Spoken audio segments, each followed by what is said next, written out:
1.1 is right around the corner, and as such, I thought I'd take this time to meme a bit while I wait for my resin to come home. So I took some scraps of gear I had and threw it on my level 8 Kaeya and sent him out to slay some dragons. Can anyone tell me why my level 8 Kaeya with 0 constellations, no talents, and hardly perfect gear was hitting harder than my Zhangling? Mind you, I've spent the last 3 weeks optimizing my Zhangling. Well, now that I've literally spent the past week optimizing Kaeya, I can definitely tell you why. And what started out as a meme actually turned Kaeya into my hardest hitting unit. I found that Kaeya doesn't suck at all, not even in the slightest. It's just that people don't quite understand him, or they don't like that he's a dude. But the amount of damage he pumps out cannot be ignored, and I would eventually build him anyways. And trust me, I'm not really so happy that he's a dude either. Christmas just came sooner for Kaeya.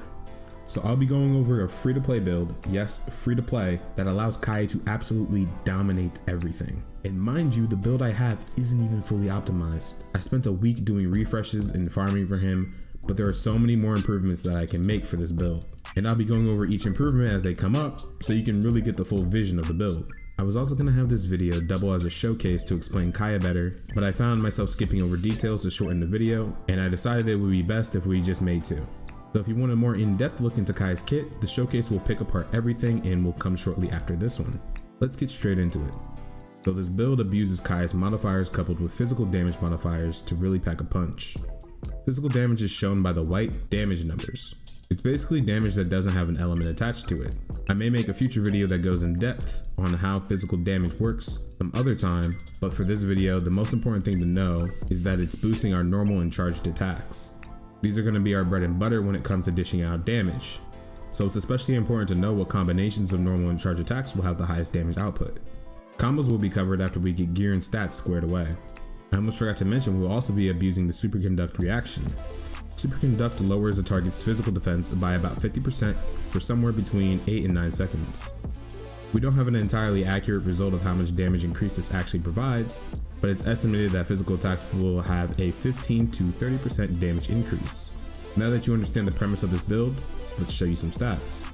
The most important stats to highlight here are going to be the physical damage bonus, the crit damage, and the crit rate, and preferably in that order.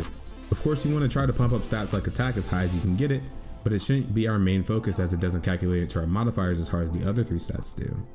You might also be wondering why crit damage should have a higher priority than crit rate. That's because your crit rate is going to cap out at 100%, but in reality, once it's around 60 to 70, you'll be hitting crits fairly consistently. Through Kaeya's first constellation, you can get a 15% crit rate bonus from just affecting an enemy with the cryo element. And with the way that Kaeya is able to apply cryo, this can be active nearly 100% of the time. And because Kaeya is cryo element, you have another easy access to additional crit rate buffs through the cryo elemental resonance. Enemies affected by cryo element or that are frozen will increase your crit rate by 15% against them. Sound familiar? It's Kaeya's first constellation built into elemental resonance. So essentially you get a 30% crit rate boost for no cost out of the stats of your gear. While on the other hand, crit damage is going to be much harder to obtain.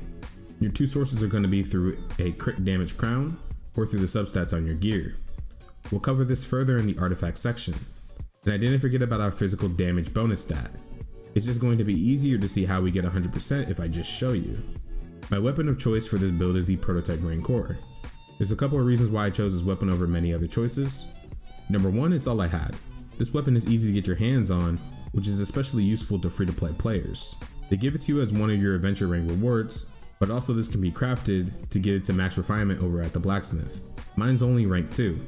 Another reason to choose this sword is for its substat of physical damage bonus. There aren't many ways to get this stat, so I believe it's best in slot for substats. Alternatively, the Battle Pass Black Sword is another good option. The HP sustain this sword gives you can be pretty insane, and its substat is crit rate, which allows you to focus more on building crit damage in your artifact substats. You'll be missing out on the physical damage bonus, but it's not a bad option. Of course, the truly OP option would be the Aquila Favonia. Not only does this 5-star sword come with a substat of physical damage bonus, its bonus effect is unmatched. You'll get a massive healing boost because you hit so hard, but you'll also be dishing out massive damage when it procs. Of course, only in our dreams though. I'm sure there are other weapon options, but these are the 3 that interest me the most. For our sets, I went with a 2-piece Gladiator and a 2-piece Bloodstained. I like this combination of sets for a few reasons. Firstly, we have potential to get all the pieces in their 5-star variety. While there are other sets with better bonuses, they will never perform as well as 5 stars. However, I do think it's worth mentioning if you do want to run a 4-star set, the best pieces to swap out would be your flower and your watch piece. You'll lose the least amount of stats from these pieces and you'll still be able to get the 2-piece set bonus from 4-star gear. And a 4-star set I'd recommend you check out if you get your hands on Gladiator would be the Martial Artist set, giving you a 15% damage bonus to normal and charged attacks. Bloodstain is responsible for another 25% of our physical damage bonus, and Gladiator is just there to help boost our attack stat even higher. For primary stats, it's going to depend on what you're lacking, but I'll tell you the most optimal first. Your flower and feather are always going to be HP and attack respectively. For your watch piece, the only worthwhile stat for damage is attack percent. Your goblet should be physical damage bonus. This is single-handedly the most important artifact stat for this build. It's responsible for our largest amount of physical damage bonus. Ideally you'll want a 5-star goblet, but it doesn't necessarily have to be from the Bloodstain set to get the set bonus and the primary stat. I got really lucky with this drop even though it's a 4-star, but if you have a goblet that is 5-star and physical damage bonus, use it and have your other 4 pieces make up the set bonus you need. For the crown, we want to run crit damage if possible. I don't have that option right now because my crit rate is so low, but a crit damage crown while you have at least 40% crit rate is going to be ideal. For substats on your artifact, you should be looking to get your crit rate to 60%. If you have Kaeya's First Constellation, you can cheap out at about 40%. And if you have both Kaeya's First Constellation and Cryo Resonance, you can cheap out almost entirely around 20%. You really just want to have somewhere above 50% crit rate. The rest of your priority should be in crit damage and attack percent, or a flat attack value. Stats like Energy Recharge and Elemental Mastery aren't really necessary for this build, so I'd try to avoid them as much as you can. I know this was super long and I hope I didn't miss anything, but now we can move on to attack combinations that you should learn to do as much damage as you can. Kaeya's normal attack works best in 1v1 scenarios. The first 2 swings of Kaeya's normal attack come out quickly, but on the third one he'll do an upward slash that has a bit of end lag. After, he does a forward lunge attack and he'll finish the combo with a teleporting strike. This isn't a bad attack sequence, but there are more efficient ways of dealing damage as this combo can be interrupted if you are in danger of being staggered. My preferred combination on stationary targets that are a bit harder to launch would be his first 2 slashes into a charged attack. It's pretty stamina efficient and deals a ton of damage. Seemingly you can actually do the first 3 slashes of his normal attack into a charged attack, but when actually practiced against targets, the end lag on the third attack overpowers the charge attack and sometimes it won't come out. If you need to stay mobile, as you will often when you're competing in the Spiral Abyss, doing his first 3 normal attacks and dashing after to cancel the end lag would be your go-to option. This comes out extremely fast, and I prefer this one for mobility because doing 2 slashes and a charged plus the dash would burn stamina like crazy. For controlling space against mobs, Kaeya's first 2 slashes have a decent width, but his charge attack has the largest width. Doing 2 slashes and then a charged would hit additional targets but also knock them off balance. For a better combo, we can attempt to mix skills into it. We do the same combo but we use an elemental skill at the end. It has a surprisingly long range, so even if enemies are launched by the combo, they still usually get hit. In fact, the elemental skill can be used at the end of most of these attack sequences, and the additional animation of the skill can be cancelled to speed it up. Be careful when cancelling the skill however, because Kaeya has an interesting bug that when this skill is cancelled too quickly, the effects of the healing passive don't actually register. You'll see the healing numbers on the screen, but it won't go to his health. Maybe if we send some tickets in or make notice of it on the forums, we can get this bug fixed. To summarize, your 1-2 charged combo will be your go-to for dishing out large amounts of damage. When your elemental skill is off cooldown, you can tag this onto the end of your combo for additional damage and applying the cryo effect. 1-2-3 with a sprint seems to provide a good balance between mobility and stamina usage while maintaining damage. And the standard combo of all 5 normal attack swings is useful but interruptible. I have actually used the teleport to dodge attacks before, but it happened so infrequently it was impossible to get a clip of. For team compositions, I mentioned before having the superconduct reaction, so an Electro user is a no-brainer. Your strictly free-to-play option is Lisa, but most people seem to have access to Fischl, and that's my preferred option for support. Of course, if you only have Lisa, then you use her. Next patch, however, there's an event for a guaranteed Fischl, so make sure you complete that and redeem yours. Fischl is really nice because she's able to put Electro on the field without having to be present herself.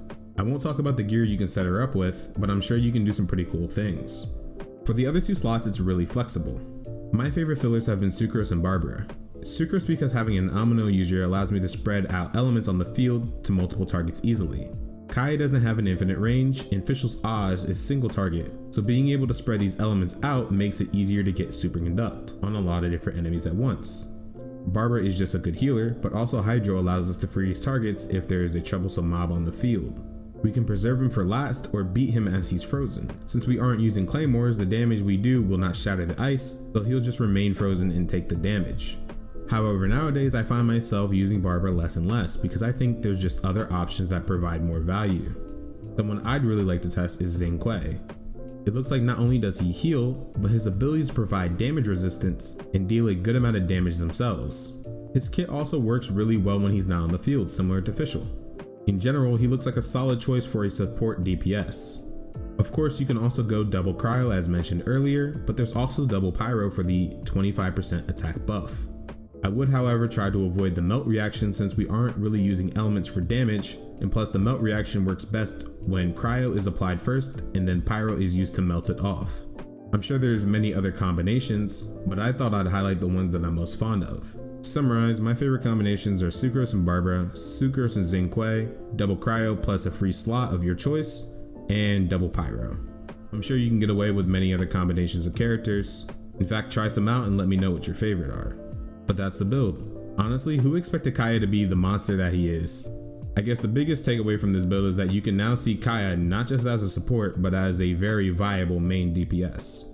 In fact, I think that's where he shines. I don't expect to see a ton of Kaeya mains pop up, but he is a free character, so I'm sure you'd like to know how to put him to use. If you like this video, please go ahead and give it a like. And if you want to help me grow my channel, the best way would be to subscribe. Make sure you comment any questions you have, and with that, until next time, take care.